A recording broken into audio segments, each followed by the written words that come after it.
नीतीश जी चुनाव से पहले चिर निद्रा में थे, लेकिन जैसे ही चुनाव खत्म हुआ है तो चुनाव के परिणाम ने गद्दा लगाकर सोए नीतीश जी पर बाल्टी भर पानी फेंक दिया है। नीतीश जी हड़बड़ाकर उठे हैं और अब उनमें जुनून भर गया है।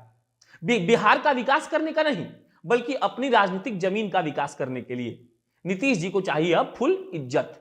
अब उन्हें यह नहीं सुनना कि 3 नंबर पर आई हुई पार्टी का नेता मुख्यमंत्री बन रहा है। उन्हें अब भाई समान दोस्त के बेटे को जवाब भी देना है, जिसे अभी तक नीतीश जी भाई समान दोस्त का बेटा बुझकर छोड़ रहे थे, पर अब पानी सर के ऊपर चला गया है, इसीलिए अब और नहीं। नमस्कार, मेरा नाम प्रशांत राय है और आप जनता जंक्शन का विशेष कार्यक्रम एक्सप्लेनर देख रहे हैं।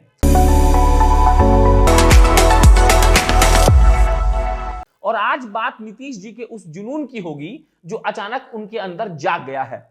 नीतीश जी की राजनीति का अब एक के मकसद है, उन्हें अब अपनी पार्टी को जनाधार के रूप में और बिहार विधानसभा सदस्य के रूप में मजबूत करना है। लेकिन अब चूंकि चुनाव हो गया है, इसीलिए पार्टी के जनाधार के बारे में बाद में सोचा जाएगा। फिलहाल नीतीश जी ने पार्टी को विधानसभा में मजबूत करने का काम शुरू कर दिया है। बीते विधानसभा के नतीजों पर गौर किया जाए तो जदयू का महज 43 सीट लाना इस बात का सबूत है कि जदयू कहीं ना कहीं ईवीएम के बटन के इर्द गिर्द कमजोर पड़ रही है। चुनाव की प्रचार के समय भी जब कई जगहों पर नीतीश जी के भाषण के दौरान लोग बगावत कर दे रहे थे।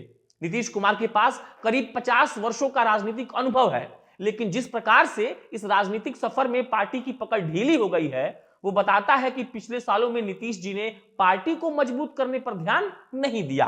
पर नीतीश कुमार ने अब अपने खास लोगों को विधायक काटने के मिशन पर लगाया है, जिसके तहत कुछ खास लोगों को यह जिम्मेदारी दी गई है कि दूसरे पार्टी के विधायकों को तोड़कर जदयू में मिलाया जाए। और इसे लेकर विधानसभा के सदस्यों को लेकर एक टीम का गठन किया गया है, जिसका नाम जदयू स्ट्रेंथ रखा गया है। इस टीम के सदस्य पार्टी के कई बड़े दिग्गज नेता बनाए गए हैं। ये लोग सदन के अंदर विपक्ष के विधायकों को तोड़ने की कोशिश करेंगे और फिर उन्हें जदयू में मिलाया जाएगा। और सदन के बाहर इस जिम्मेदारी को संभालने के लिए नीतीश जी अपने पुराने दोस्तों को ढूंढ रहे हैं और गिला शिकवा मिटाकर उन्हें मनाने का काम जारी है।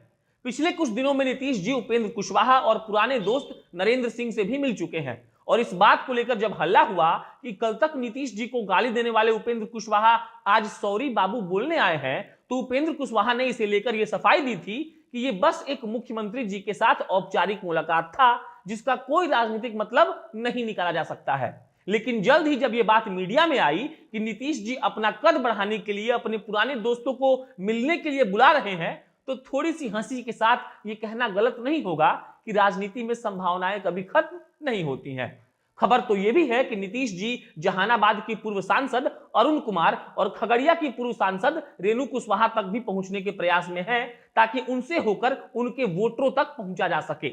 और अगर ये इनडायरेक्ट सेटिंग हो गया तो समझ लीजिएगा कि एक और गठजोड़ संभावनाएं के उसी तुक्के पर फिट हो गया। जनता जंक्शन ने कुछ समय पहले अरुण कुमार का इंटरव्यू लिया था। अरुण कुमार और रेणु कुशवाहा अपनी पार्टी भारतीय सब लोग पार्टी को लेकर प्रेस वार्ता कर रहे थे, और उसी प्रेस वार्ता के बाद जब मैंने उनका इंटरव्यू लिया था तो उन्होंने नीतीश कुमार को लेकर 28 मिनट के इंटरव्यू में तकरीबन 25 मिनट तक नीतीश कुमार के विरोध में बोला था। और आज फिर जब भाषण की सुई 180 डिग्री पर घूमती नजर आ रही है, तो आपको अरुण कुमार के साथ हुई इस बातचीत का छोटा सा अंश दिखाना चाहूंगा। और सरकार ब्यूरोक्रेसी को काम नहीं करना देना चाहती, नहीं तो इंडिपेंडेंट होता तो वो कहता कि अरुण कुमार किडनैपर नहीं है। मेरे ऊपर किडनैपिंग का केस है। यह है इसका प्रमाण कि कितनी भ्रष्ट सरकार है। जब अरुण कुमार को जाली केस में फंसाया जा सकता है, तो महेंद्रपुर में जो घटना मोकामा में हुई 3.5 साल की बच्ची के साथ, और जनप्रतिनिधि ने कहा कि समझौता करो। जॉर्ज ने तो खुद ही कहा, हमारे बारे में नहीं कहा। करण थापर को उस इंटरव्यू को पढ़ लीजिए महोदय, आप पत्रकारिता में हैं। Mister Nitish Kumar is the man who stabbed my back. और क्या हो, अब अगर मैं आपसे कहूं कि अगर ये दोनों साथ आ जाते हैं तो जॉर्ज फर्नांडिस के उस सिद्धांत का क्या होगा जिसे लेकर इन दोनों में खेमेबंदी हुई थी, और अब ये दोस्ती का स्ट्राइक बिहार के विकास को लेकर किस तरह से काम करेगा। अब आ जाइए इस मुद्दे पर कि जदयू द्वारा बनाया गया जदयू स्ट्रेंथ किस तरह से विपक्षी पार्टियों की नींद उड़ाने में लग गया है। जदयू की नजर मुख्य रूप से कांग्रेस, बीएसपी और वाम दलों पर है। कांग्रेस ने इस बार के चुनाव में 19 सीट जीता है, बीएसपी ने 1 सीट और वाम दलों ने 16 सीट जीता है। जदयू के लिए इन पार्टियों के विधायक को नियम के हिसाब से अपने में मिला लेना आसान है। जानकारी के लिए आपको बता दें कि किसी पार्टी के विधायक को तोड़ने के लिए एक दल बदल कानून बनाया गया है। इस दल बदल कानून के मुताबिक अगर किसी पार्टी के 2/3 सदस्य एक बार पार्टी को छोड़कर किसी दूसरे पार्टी में शामिल हो जाते हैं तो नियम के हिसाब से यह गलत नहीं होगा। वो एक एक करके, वहीं अगर एक एक करके किसी पार्टी से विधायक हटते हैं तो यह कानून के विरोध में होता है।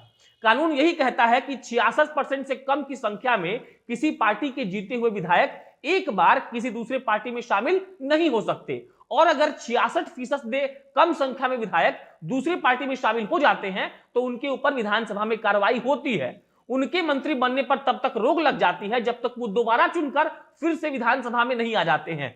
और इसी दल बदल कानून की वजह से कांग्रेस, बसपा और वाम दलों की नींद उड़ गई है। बसपा के मात्र एक विधायक जीतकर आए हैं और अगर वो पार्टी छोड़कर जदयू में शामिल हो जाते हैं तब उन पर कोई कार्रवाई नहीं होगी, क्योंकि ये नियम के हिसाब से सही होगा।